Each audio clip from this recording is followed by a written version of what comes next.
Hello दोस्तों, जैसे कि हमने आपको प्रॉमिस किया था कि हम एक वीडियो बनाएंगे जिसमें ईमेल आईडी कैसे बनती है, ईमेल को कैसे सेंड किया जाता है, कैसे रिसीव किया जाता है, ईमेल में कौन कौन से प्रोटोकॉल यूज होते हैं।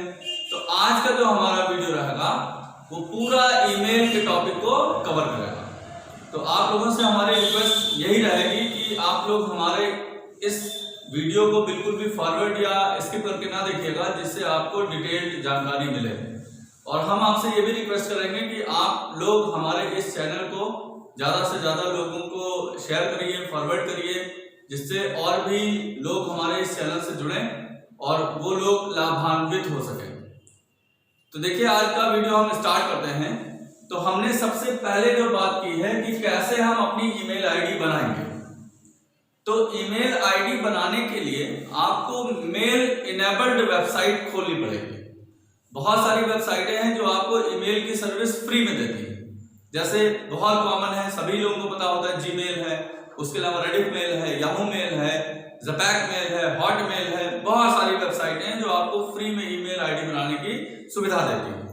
तो उसके लिए हमने पूरा स्टेप बताया आपको सबसे पहले कोई ब्राउजर खोलना होगा। अब ब्राउजर में जैसे हमारे पास गूगल क्रोम है, आपके पास इंटरनेट एक्सप्लोरर हो, फायरफॉक्स हो, यूसी ब्राउजर हो, कोई सा भी ब्राउजर आपके सिस्टम में होना चाहिए और उसे आप ओपन कर लेंगे। जब आप उसे ओपन कर लेंगे, ब्राउजर तो खुल गया। अब आपको उस वेबसाइट को खोलना पड़ेगा जिसमें आपको अपनी ईमेल आईडी बनानी है। तो जैसे मैंने क्या किया, मैंने एड्रेस बार पे लिख दिया www.gmail.com, क्योंकि हम अपनी आईडी मान के चलते हैं कि हम जीमेल पे बनाने जा रहे हैं। यही तरीका होता है, आप किसी भी वेबसाइट पे बनाओ। तो जब वो साइट खुलेगी तो एक जगह पे आपसे ये यूजर आईडी और पासवर्ड पूछता है। तो देखिए, ये तो उनके लिए है जिनका आईडी पहले से बना हुआ है, वो अपनी आईडी डालेंगे, पासवर्ड डालेंगे, साइन इन करेंगे। बट हम तो नए हैं, हमारा तो आईडी बना नहीं है, तो हमारे लिए यहाँ पे रहता है न्यू यूजर।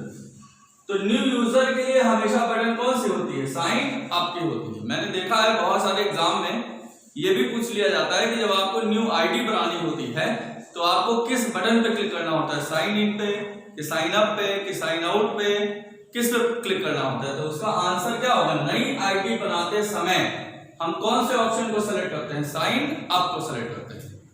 अच्छा, जब आप साइन अप करोगे, क्लिक करोगे, तो एक फॉर्म खुल के आएगा। ईमेल आईडी को बनाने के लिए एक ऑनलाइन फॉर्म हमें यहाँ पे भरना पड़ेगा, जिसमें हमें अपनी जानकारी देनी है। जैसे फर्स्ट नेम पूछ रहा है, फिर लास्ट नेम पूछ रहा है। अब आपको जो आईडी बनानी है वो आप बताइए। तो मैंने जैसे यहाँ पे MBITM इंस्टीट्यूट लिख दिया। वो जो ऐड का पार्ट होता है वो आपको नहीं लिखना है, वो इटसेल्फ यहाँ पे ले लेता है। उसके बाद आपको पासवर्ड क्या बनाना है। आप जो पासवर्ड आप यहाँ पे बनाएंगे, लिखेंगे, वो एस्ट्रिक के फॉर्म में दिखेगा। और यहाँ पे इसके कुछ रूल्स लिखे होते हैं कि 8 अक्षर से कम नहीं होना चाहिए, उसमें कुछ अल्फाबेट नंबर भी होने चाहिए।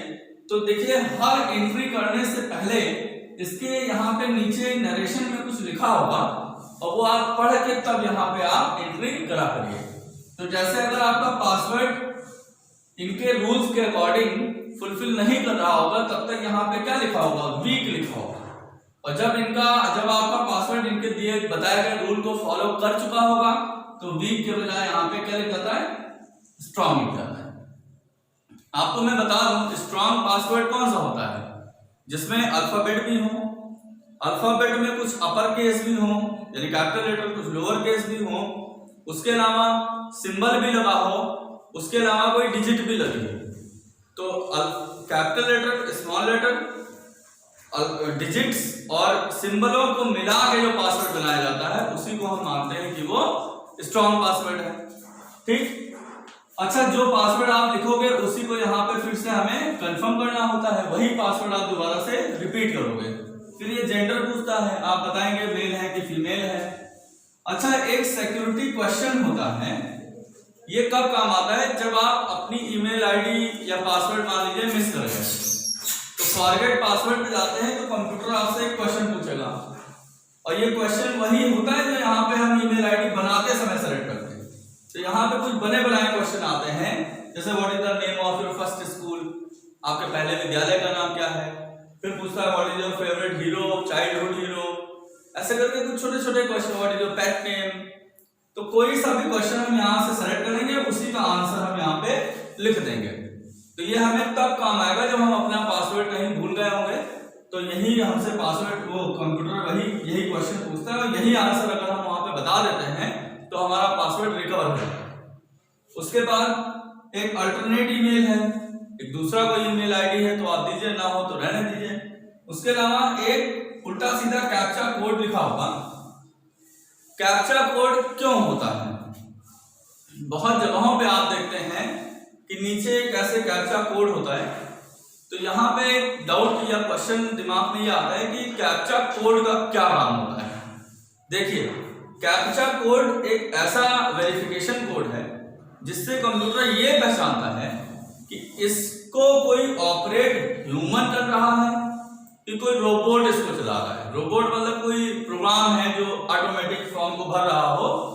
तो अगर कोई रोबोट होगा यानी कोई प्रोग्राम होगा जो इस फॉर्म को अपने आप भर रहा होगा, कोई वायरस जैसा प्रोग्राम, कोई स्पाईवेयर जैसा प्रोग्राम, कोई की लॉगर जैसा प्रोग्राम, तो वो बेटा इस एंटीसिपान या कैप्चा कोड नंबर को रिकॉग्नाइज नहीं कर पाता।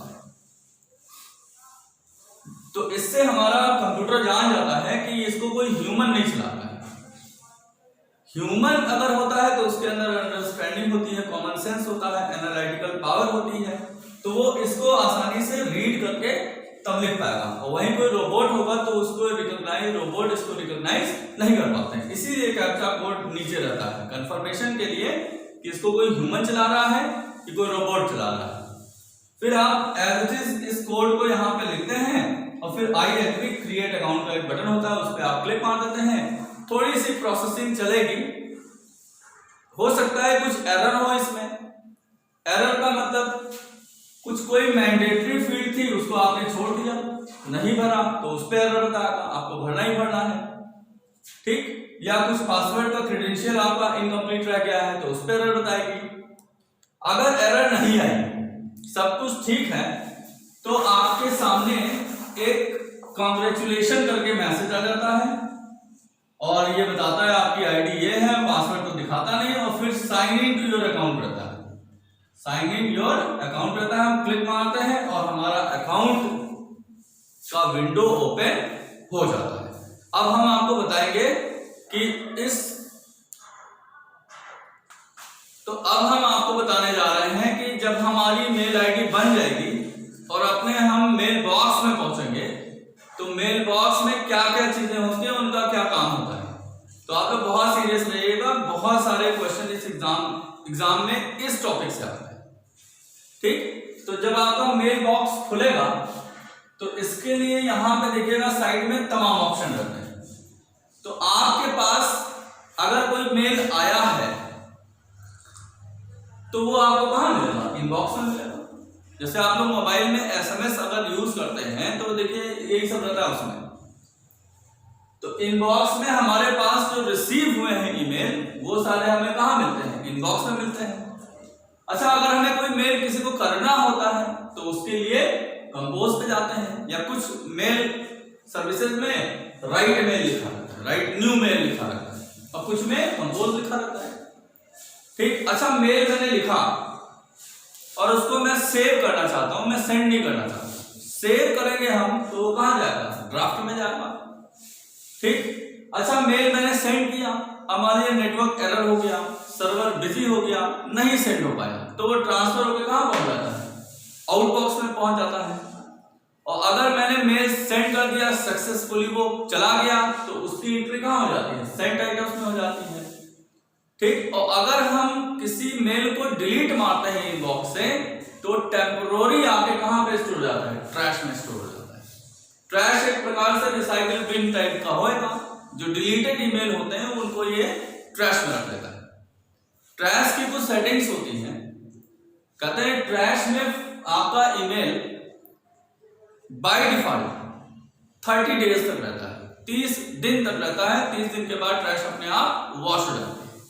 अगर आप चाहते हैं ड्यूरेशन बढ़ जाए तो मेल बॉक्स की सेटिंग में जाइए, वहां पे ट्रैश में आप 60 डेज 90 डेज कर देंगे तो उतने दिनों तक ये स्टोर रखेगा।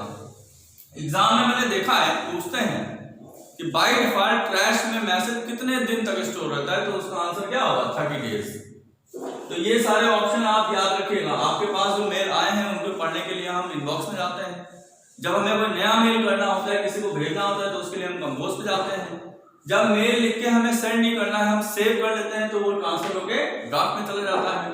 मेल मैंने सेंड किया, किसी कारणवश वो सेंड नहीं हो पाया, तो वो ट्रांसफर होके आउटबॉक्स में चला जाता है। और जो मेल हमारे सक्सेसफुली सेंड हो जाते हैं, वो उसकी एंट्री हमें सेंड टाइटल्स में मिलती है। और जिन मेल्स को हम डिलीट मार देते हैं, डिलीटेड मेल को स्टोर करने के लिए एक ट्रैश होता है, एक रिसाइकिल बिन जैसा है, डस्टबिन जैसा है, जो हमारे डिलीटेड ऑब्जेक्ट्स या डिलीटेड ईमेल को रखने का काम करता है। ठीक। अच्छा, अगर किसी को मेल करना होता है तो हम कहाँ क्लिक करते हैं? कंपोज पे क्लिक करते हैं। अगर आप कंपोज पे जाते हो तो इसमें कई सारी चीजें होती हैं। टू होता है, एक सीसी होता है, एक बीसीसी होता है, उसके अलावा एक सब्जेक्ट होता है, फिर आपका मैसेज बॉक्स होता है, फिर एक सेंड का आइटम, सेंड का बटन होता है, और एक पेपर क्लिप बनी रहती है। देखिए और भी बहुत सारी चीजें हैं, बट हम आपको सिर्फ काम की बात बता रहे हैं, जो आपके किसी भी एग्जाम में पूछी जाने वाली बातें होती हैं। तो देखिए टू, अब इस टू को हम कहते हैं कि ये प्राइमरी रिसिपिएंट है, और इन दोनों को हम कहते हैं कि ये दोनों सेकेंडरी रिसिपिएंट्स हैं। जैसे इसी मेल को हमें 10 लोगों के पास भेजना है, तो हम एक का आईडी यहां लिख देते हैं, 9 का कार्बन कॉपी लिख देते हैं, कॉमा कॉमा कॉमा करके लिखा जाता है। तो होगा क्या, जब ये लेटर इन 10 लोगों के पास पहुंचेगा, तो ये लेटर जब इस 2 वाले के पास पहुंचेगा, तो उसके लेटर में ये मेंशन रहेगा कि ये लेटर और भी 9 लोगों के पास गया है। इसकी ये सीसी का मतलब क्या होता है? ये सीसी का मतलब कार्बन कॉपी होती है। तो लेटर यहां पे भी गया और लेटर इन 9 लोगों के पास भी गया, लेकिन इसको पता लग जाता है कि ये मेरे ही पास नहीं आया है, ये लेटर इन 9 लोगों के पास भी गया है। ठीक। तो ये जान जाता है इनके बारे में। अगर आप चाहते हो कि हम ऐसा मैसेज सेंड करें, इस तरीके से सेंड करें कि ये कुछ न जान पाए, ये प्राइमरी रिसिपिएंट वाला ना जान पाए कि ये लेटर और कहीं पे डिलीवर हुआ है, तो आप उसको कार्बन कॉपी में ना भेजो, उसको ब्लाइंड कार्बन कॉपी में भेजो। ब्लाइंड का मतलब ये अंधा होता है, तो ये अंधा खुद को नहीं करता है, ये अंधा इसको कर देता है, ये नहीं जान पाएगा। अब क्या होगा ना, ये 10 जवानों के पास लेटर गया और 10 में से सबके लेटर में यही लिखा रहेगा टू यू, मतलब वो जानेंगे कि मेरे पास आया है और कहीं नहीं गया। कहते हैं पीठ पीछे भेजना, send the letter behind back. तो जब पीठ पीछे भेजना हो कि ये भी न जान पाए कि लेटर किस किस के पास गया है, तो उसके लिए हम कौन सा ऑप्शन यूज करते हैं? ब्लाइंड कार्बन कॉपी, जिसको हम बीसीसी कहते हैं। तो आपके एग्जाम में अगर क्वेश्चन आता है और पूछते हैं कि किस तरीके से सेंड करें कि प्राइमरी रिसिपिएंट ना जान पाए कि ये लेटर और कहीं पे गया है, तो उसके लिए ऑप्शन कौन सा होगा? ब्लाइंड कार्बन कॉपी होगा। अगर लिख के आता है कि वो जान पाए कि लेटर किस किस के पास गया है, तो आपका आंसर कौन सा होगा? कार्बन कॉपी होगा। ठीक। आप लोगों को मैं बता दूं, ये सब एग्जाम में बेटा बहुत कुछ आता है। इनका फुल फॉर्म, सीसी का फुल फॉर्म क्या होगा? कार्बन कॉपी होगा। बीसीसी का फुल फॉर्म पूछते हैं तो ब्लाइंड कार्बन कॉपी होगा। और वो जो मैंने बताया ना कि किसी प्राइमरी रिसिपिएंट ना जान पाए कि लेटर और किन किन लोगों के पास गया है, तो कौन सा ऑप्शन सेलेक्ट करते हैं? बीसीसी सेलेक्ट करते हैं। अगर वो प्राइमरी रिसिपिएंट जान पाए कि ये लेटर किस किस के पास गया है, तो उसके लिए कौन सा ऑप्शन होता है? आप बताएंगे कार्बन कॉपी होता है। ठीक। और इनके बारे में भी बहुत पूछा जाता है कि मैसेज हमने सेव करना है तो कहाँ जाता है? ड्राफ्ट में जाता है। मैसेज मैंने सेंड किया, नहीं जा पाया, तो टेम्पोररी कहाँ पे स्टोर हो जाता है? तो आउट बॉक्स में हो जाता है। सारे सक्सेसफुली सेंड ईमेल की एंट्री हमें कहाँ पे मिलती है? तो सेंड आइटम्स में हो जाता है। फिर पूछते हैं डिलीटेड ईमेल कहाँ पे चले जाते हैं? तो आंसर होगा ट्रैश हो जाएगा। फिर पूछते हैं ट्रैश में बाय डिफॉल्ट कितने दिनों तक ईमेल स्टोर रहता है? तो आप बताएंगे 30 डेज स्टोर रहता है। तो ये सारी चीजें एग्जाम में पूछी जरूर जाती है। ठीक। अब हम आगे बढ़े। जैसे सब्जेक्ट है, तो सब्जेक्ट क्या होता है? जैसे आप लोगों को शुरू में ही जब आप 5th 6th 7th स्टैंडर्ड में पहली बार लेटर लिखना सीखे थे, एप्लीकेशन लिखना सीखे थे तो आपको बताया गया था कि लेटर का सब्जेक्ट हम जरूर लिखते हैं। अच्छा, सब्जेक्ट क्या होता है? कहते हैं ब्रीफ समरी होती है। इस लेटर में जितना भी कुछ लिखा है उसका 1 लाइन का समरी होता है सब्जेक्ट। और सब्जेक्ट में बता दूं, पहला वर्ड सब्जेक्ट का रिगार्डिंग से ही शुरू होता है। अब रिगार्डिंग व्हाट, किस काम के लिए आपने ये लेटर लिखा है वो पूरा आप यहाँ पे 1 लाइन का काम लिख देते हैं। तो समरी, ये सब्जेक्ट क्या होता है? लेटर की ब्रीफ समरी होती है, संक्षिप्त समरी होती है, या कहिए तो लेटर का 1 लाइन का समरी होता है सब्जेक्ट। ठीक, सब्जेक्ट लिखने के बाद आप पूरा मैसेज यहाँ पे टाइप करेंगे और फिर अगर आप चाहते हो कि इस ईमेल के साथ मैं कोई फाइल भेजूं, जैसे कोई गाना है, फोटो है, वीडियो है, अपना रिज्यूम है, व्हाटएवर, कोई फाइल अगर इसके साथ सेंड करनी है तो फाइल के लिए यहाँ पे एक पेपर क्लिप बनी रहती है। ये ऑप्शन अटैचमेंट कहलाता है। अब ये भी एग्जाम में क्वेश्चन आता है कि ईमेल के साथ कुछ अगर भेजना हो, कोई फाइल भेजनी हो तो उसको हम क्या बोलते हैं? तो ईमेल के साथ अगर कोई फाइल सेंड करते हैं तो उस फाइल को हम क्या बोलते हैं? ईमेल का अटैचमेंट कहते हैं। और अटैचमेंट के लिए पेपर की क्लिप होती है, आप इस पर क्लिक करेंगे जब माउस तो ओपन वाला बॉक्स आ जाएगा। अब आपकी जितनी भी फाइलें, जो फाइलें आपको भेजनी है वो आप सेलेक्ट करके एक साथ सेंड कर सकते हैं। यहां पे एक क्वेश्चन ये है कि अगर हम ईमेल के साथ कोई फाइल अटैच करें तो मैक्सिमम कितना फाइल जा सकता है? तो उसकी साइज होती है बेटा 25 MB। मतलब आप कितनी फाइल भेज सकते हो? कई भेज सकते हो, बट टोटल कुल मिला के एक साथ सिर्फ कितना फाइल जा सकता है जिनकी साइज 25 MB या उससे कम होगी। उसके ऊपर होगा तो फिर ये इस सर्विस से नहीं जाएगा, तो उसके लिए और सर्विसेज यूज होती हैं, हम आपको आगे बताएंगे। तो आपको यहाँ पे ये जानना है कि ईमेल के साथ नॉर्मली जो फाइल भेजी जाती है उसको हम अटैचमेंट कहते हैं, और अटैचमेंट का साइज मैक्सिमम कितना होता है? 25 MB होता है। तो जब आप इस पे क्लिक मारेंगे तो ओपन का बॉक्स आएगा, वहां से आप फाइलों को सेलेक्ट कर लेंगे। जब फाइलों को सेलेक्ट करेंगे तो यहाँ पे ऐसे प्रोसेस होंगी, वो जैसे 5 फाइलें हैं तो 5 का एक ग्राफ चलेगा और ये 100% जब हो जाएगा तो यहाँ पे 5 फाइलों के नाम आपके लिख जाएंगे, ये बताएगा कि ये फाइल है, जाने वाली है। फिर आप करेंगे सेंड। तो जैसे ही सेंड पे क्लिक करेंगे यहाँ पे मैसेज सेंड लिख के आएगा और अंडू का एक ऑप्शन रहेगा, कहते हैं 5 सेकेंड में आप इसको कैंसिल कर सकते हो। लेकिन अगर 5 सेकंड बीत गया और ये अंडू का बटन गायब हो गया, अब ये गया, ये पहले नहीं होता था। तो लोग कहते थे कि यार उसमें कोई ऑप्शन ही नहीं है कि मान लो गलती उस साइड मान लो बढ़ा से चला जाता है। तो इसलिए हर ईमेल सर्विस ने अब यहाँ पे 5 सेकंड में कैंसिल करने के लिए ऑप्शन दे रखा है। उसके लिए यहाँ पे अंडू की बटन आ जाती है। तो अगर आपको गलती से सेंड हो गया तो फट से आप अंडू कर दीजिए, रुक जाएगा, नहीं जाएगा, कैंसिल हो जाएगा। लेकिन एक बार अंडू का बटन गायब हो गया तब वो गया, अब वो गया, अब उसकी एंट्री आपको कहां पे मिलेगी? सेंट आइटम्स में मिलेगी। ठीक, तो आज का वीडियो हम यहीं पे समाप्त करते हैं। आज के वीडियो में हमने आपको बताया है कि ईमेल आईडी कैसे बनती है, फिर ईमेल को कैसे सेंड करा जाता है, और ईमेल के जो बॉक्स होता है उसमें सारी चीजें क्या होती हैं, उनके सारे मैंने चीजें आपको बताई हैं। आपसे रिक्वेस्ट होगा कि आप अगर इस वीडियो को अगर तेजी से समझ नहीं पाते हैं तो इसको आप कई बार देखिए, एक एक बात आपको समझ में आएगी, एक एक बात हमने आपको बता दी है। ठीक, और हम आपसे यही रिक्वेस्ट करेंगे कि आप इस वीडियो को शेयर करिए, लाइक करिए, कमेंट करिए, जिससे हमें भी मोरल अप हो, हमें भी पता लगे कि हमें भी कोई लोग देख रहे हैं, और हम आपके लिए अच्छी अच्छी जानकारियां ढूंढ के आपको बताते रहे। हम आपसे उन्हीं चीजों पे ज्यादा बात करते हैं जो चीजें एग्जाम में पूछी जाती हैं। बाकी बताने को तो इन सब में बहुत कुछ है, ठीक है, लेकिन हम उन सारी बातों को कवर नहीं करना चाहते हैं। हम चाहते हैं कि आपका एग्जाम बढ़िया से हो, इसलिए एग्जाम से रिलेटेड आपको सारी बातें हम बताते हैं। तो stay tune on our YouTube channel. Thank you.